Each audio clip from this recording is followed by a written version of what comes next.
Assalamualaikum warahmatullahi wabarakatuh. Selamat pagi semuanya. Pada kesempatan kali ini saya akan menjelaskan praktikum tentang pemeriksaan fisik postpartum. Tapi sebelumnya saya perkenalan alat dulu ya bagi kalian.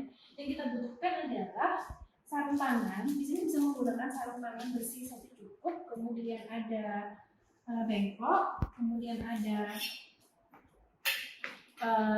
foam yang berisi kapas dan berisi cairan untuk vulva hygiene. Berikutnya adalah celana dalam ibu, kemudian ada pembalut nifas. Pembalut nifas ini berbeda dengan pembalut biasa karena pada pembalut nifas di sana ukurannya lebih lebar, lebih panjang. Kalau pembalut biasa umumnya lebarnya panjangnya itu seperti ini. Jadi karena dia nifas menampung darah yang lebih banyak, jadi lebih lebar. Seperti itu. Kemudian yang lainnya adalah selimut. Juga ada pelek yang sudah dipakai oleh pasien. Peralatannya ada stetoskop, kemudian ada tensimeter juga, dan juga ada pengukur suhu atau termometer. Juga ada timbangan berat badan. Nah ini biasanya sudah terpasang di bawah. Kemudian ada juga pistol. Ini jika ibunya tidak bisa, pasien tidak bisa ke kamar mandi. Tapi umumnya kalau pasien postpartum normal, dia sudah belajar untuk ke kamar mandi. Seperti itu, ada persiapan alat. Kemudian kita ke pasien. Nah, tujuan dari pemeriksaan fisik postpartum ini adalah untuk mengetahui kondisi abnormalitas maupun kondisi normal pada ibu setelah melahirkan. Sebelum kita melakukan prosedur, jangan lupa untuk menjelaskan kepada pasien, menjaga privasi juga, termasuk juga meminta ibu untuk buang air kecil sebelum pemeriksaan. Baik, selamat pagi Ibu. Perkenalkan, saya Prala Devi. Saya hari ini bertugas untuk memeriksa kondisi Ibu. Ibu sudah sekitar 6 jam yang lalu melahirkan ya? Bagaimana kondisinya? Sudah membaik? Apakah ada keluhan? Adakah keluhan nyeri? Misalnya pasien menyebutkan ada keluhan nyeri pada area lahir seperti itu, terus juga belum bisa menyusui, umumnya kan seperti itu, asinya belum keluar seperti itu. Kita juga perlu menanyakan apakah ibu sudah berani ke kamar mandi tadi, sudah mencoba untuk ke kamar mandi.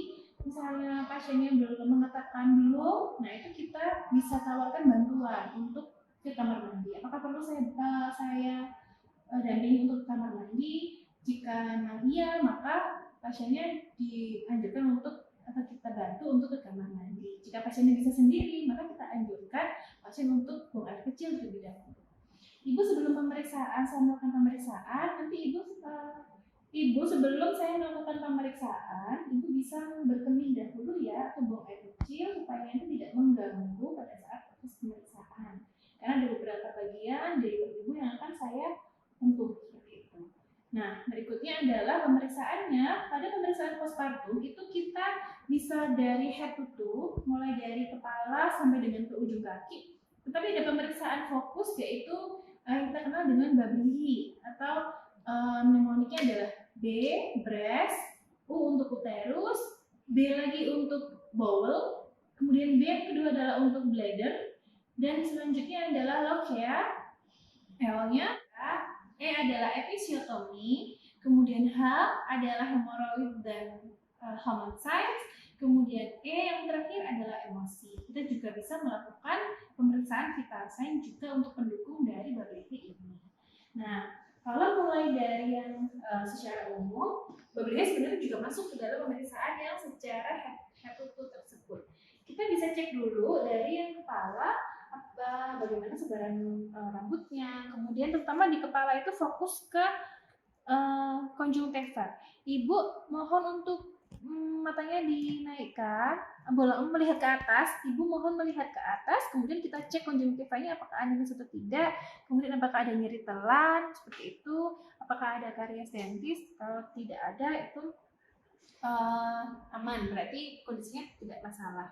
Kemudian kita lanjut ke yang pemeriksaan berikutnya adalah pemeriksaan payudara.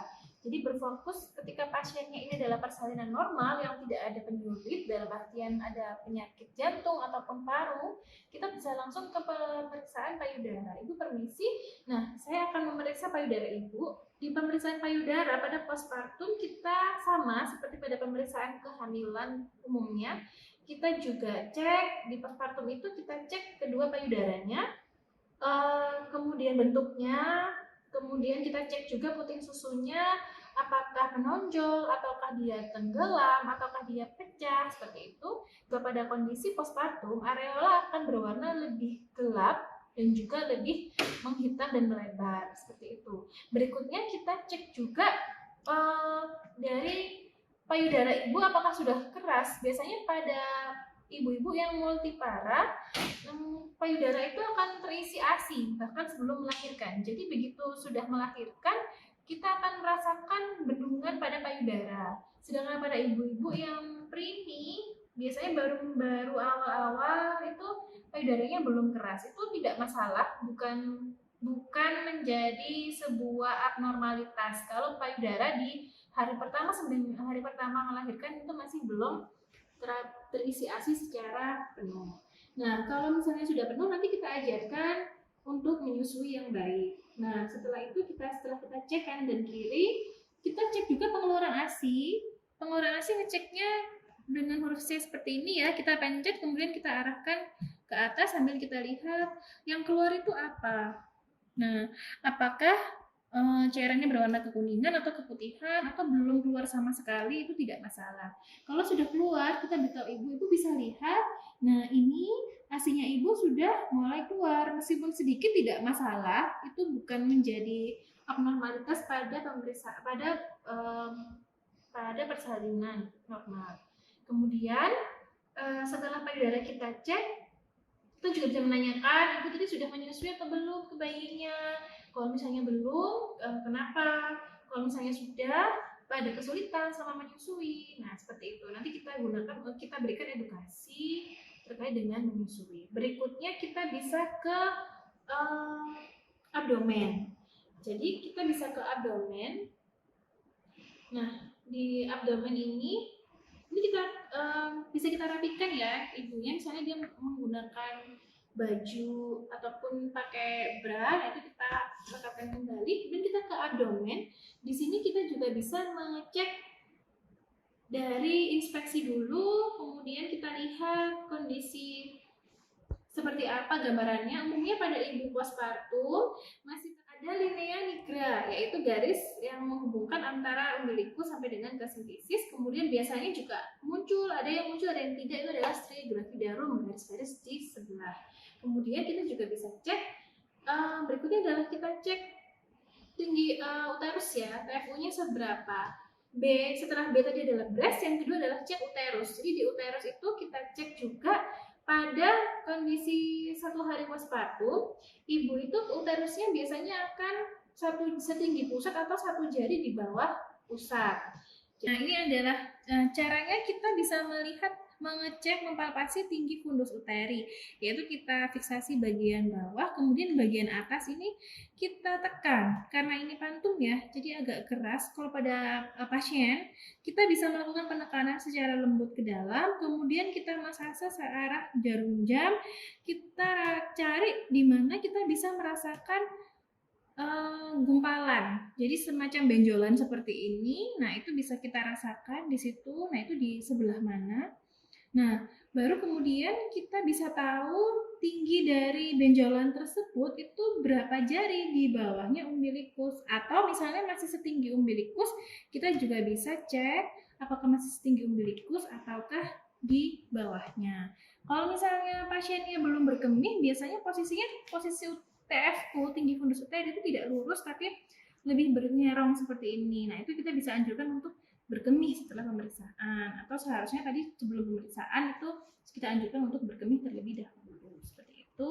Uterus harus teraba keras dan bulat. Jadi tidak boleh teraba lembek, karena kalau lembek berarti dia evolusinya jelek, maka mengakibatkan perdarahan. Seperti ini, ditekan ke dalam sampai kita bisa merasakan adanya benjolan. Setelah itu kita juga cek di bagian abdomen, ada yang namanya distansia recti abdominis atau peregangan dari otot-otot abdomen di sini. Di sini akan muncul pada multipara, biasanya pada persalinan di atas 3. Di situ Otot-ototnya itu kalau pada preemie ataupun belum pernah melahirkan dia akan bersaku seperti ini. Tapi ketika dia sudah melahirkan berulang-ulang kali, biasanya lebih dari 3 kali, ini ototnya akan merenggang, sehingga pada saat pemeriksaan dia akan terjadi cekungan. Caranya kita minta ibu untuk mengangkat kepala, ibu angkat kepalanya, kemudian kita ambil bantalannya terlebih dahulu. Nah, setelah itu minta ibu untuk tidak memegang apapun. Ibu jangan berpegangan. Ibu nanti kemudian kita minta ibu untuk menekuk kepalanya. Ibu tekuk dagunya ini ke dadanya, ditekuk seperti ini.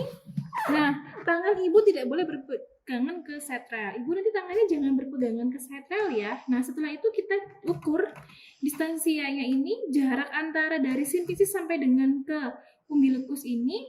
Ada nggak kita rasakan, ada nggak cekungannya? Nah, kalau ada cekungan ini panjangnya kira-kira berapa jari, seperti itu. Kemudian kalau ada cekungan, misalnya ini dirasakan, oh ada cekungan di sini, kira-kira berapa jari? Oh, sekitar 6 jari. Kemudian lebarnya ini, lebar yang paling lebar cekungannya itu dirasakan berapa jari? Misalnya 2 jari. Berarti lebarnya tadi 6 jari, panjangnya 6 jari dan lebarnya adalah 2 jari, seperti itu. Baru kemudian kita kembalikan lagi, ibu permisi. Nah, seperti ini. Kembalikan lagi posisi ibu. Nah, bawal dan setelah ke UTS kita bisa cek bawal dan bladdernya apakah sudah berkemih, kemudian sudah buang air besar juga berapa kali gitu. Berikutnya kita akan melakukan pemeriksaan vulva hygiene. Nah, di sini kita bisa cek juga, kita buka celana dalam ibu, kemudian ibu permisi, saya buka celana dalamnya. Setelah itu kita bisa cek juga pakaiannya berwarna apa. Kalau pada hari pertama adalah normanya adalah rubra, yaitu berwarna merah, kemudian merah segar dan jumlahnya bisa banyak seperti itu. Tapi untuk jumlah kita tanyakan ke pasien sudah berganti pembalut berapa kali, kemudian apakah dalam berapa lama jedanya ganti pembalut, apakah dalam setengah jam sudah penuh. Nah, seperti itu kita perlu tanyakan ke pasien. Berikutnya, jika diperlukan kita bisa melakukan vulva hygiene.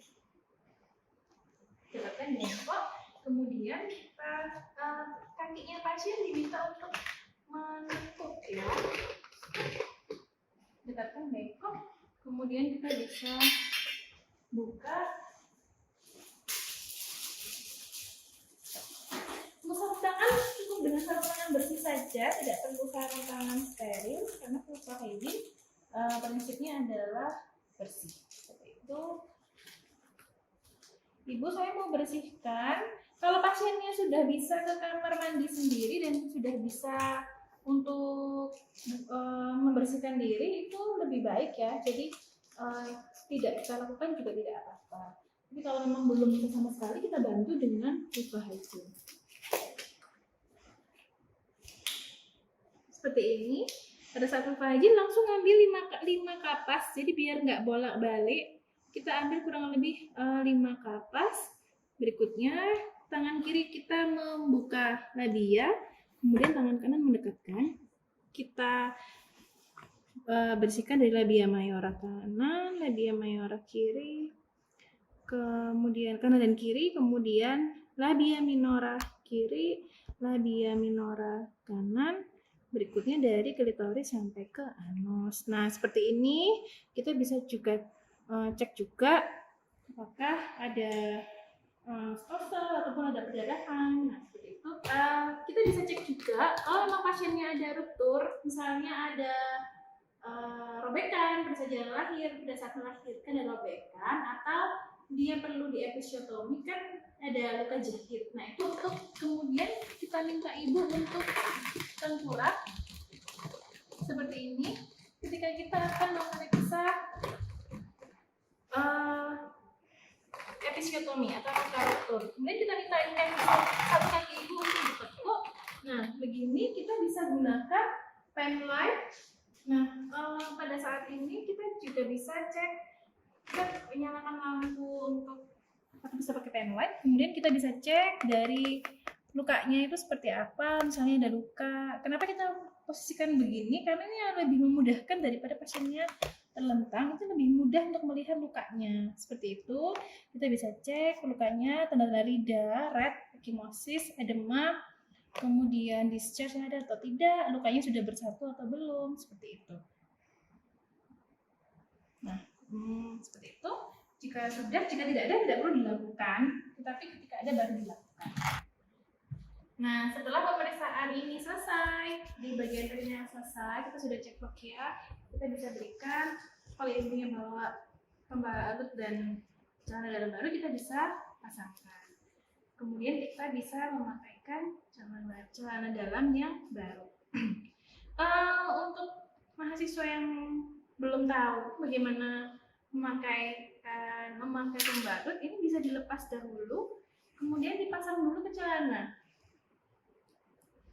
Pada perekat di bagian bawah dilepas dan dipasang ke celana, baru kemudian dipasangkan ke ibu.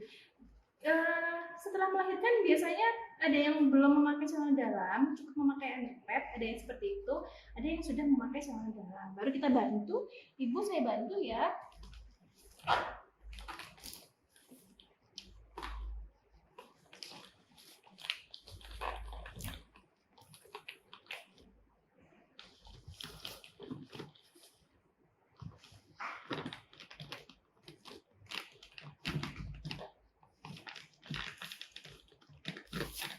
Nah, sudah setelah pemeriksaan perineum genitalia sudah, baru kemudian kita lakukan pemeriksaan ke kaki. Nah, di ekstremitas ini kita bisa cek CRT, kemudian ada bengkak atau tidak. Kita bisa cek kalau dia ada edema, dia pitting edema atau tidak. Kemudian kalau pitting edema dia berapa kedalamannya, seperti itu. Setelah selesai, baru kita minta ibu untuk turun, duduk, nanti kita lakukan hemorrhage. Seperti itu. Jangan lupa kita juga bisa tanya hemoroidnya ada atau tidak. Iya ya, Homan sign. Nah, di bagian H yang ini kita bisa lakukan Homan sign, pemeriksaan Homan sign, yaitu caranya adalah satu kaki ditahan di bagian paha, kemudian kaki yang ini adalah mengarahkan telapak kaki ke atas. Ibu ditanya, ibu kalau misalnya ini nyeri nanti bilang ya, ada betisnya nyeri, kemudian kita lakukan penekanan ke arah kepala. Demikian juga ke bagian yang kaki. Nah, di bagian kaki juga seperti itu, kita cukup tahan saja, kemudian ini yang berperan untuk mendorong ke arah kepala. Di bagian pemeriksaan yang H, yaitu adalah hemorsa dan hemoroid, kita bisa tanyakan ke pasien apakah ada hemoroid atau tidak, seperti itu. Jika ada, keluhannya apa selama kehamilan, untuk saat ini pun juga kita bisa lakukan pengecekan bersamaan dengan pengecekan dari episiotomi tadi. Kemudian kita adalah emosi. Untuk emosi kita bisa tanyakan ke ibu, bagaimana perasaannya hari ini, bagaimana dengan perasaannya juga dengan bayinya, seperti itu. Ibu, bagaimana perasaannya hari ini? Apakah ada yang dikeluhkan? Rasa cukup senang ataukah sedih atau seperti apa? Gimana kalau dengan kelahiran bayinya yang sekarang? Apa yang dirasakan? Apalagi sekarang putranya misalnya 2, seperti itu. Atau kalau misalnya anaknya pertama, ibu bagaimana rasanya sudah menjadi ibu? Pasti senang ya, seperti itu. Atau adalah keluhan keluarga tadi sudah menjenguk juga ya, sudah menemani juga. Hal-hal begitu. Jika ada yang ingin diutarakan, misalnya terasa sedih, berlebihan, itu ibu bisa mengutarakan kepada teman. Itu adalah seperti itu adalah rangkuman seperti itu. Nah, seperti tadi adalah yang berikutnya adalah kita bisa merapikan alat. Kita bisa merapikan alat. Demikian tadi adalah pemeriksaan fisik postpartum, head to toe. Nah, biasanya ada pertanyaan dari mahasiswa, ibu kalau misalnya untuk di perineumnya kita belakangkan, tapi kita cek ekstremitas dulu bagaimana, apakah boleh? Nah, itu boleh, tapi untuk yang jangan sampai tertinggal untuk yang cek perineum, karena ada komponen episiotomi dan juga ada komponen look hair, seperti itu. Kemudian Untuk refleks hammer, apakah boleh dilakukan di depan? Boleh juga. Apakah boleh dilakukan di belakang? Boleh. Jadi itu bukan mas prinsip, jadi boleh dilakukan di depan atau di belakang. Seperti itu. Demikian yang bisa saya sampaikan untuk praktikum pemeriksaan fisik kali ini. Jika ada yang ingin ditanyakan atau didiskusikan, silahkan menghubungi kami. Kita akan berdiskusi bersama, termasuk jika ada masukan-masukan, misalnya kalian baca dari sumber yang lain, bentuknya seperti ini, ada ilmu baru, nah itu kita bisa sharing bersama. Assalamualaikum warahmatullahi wabarakatuh. Selamat siang semuanya.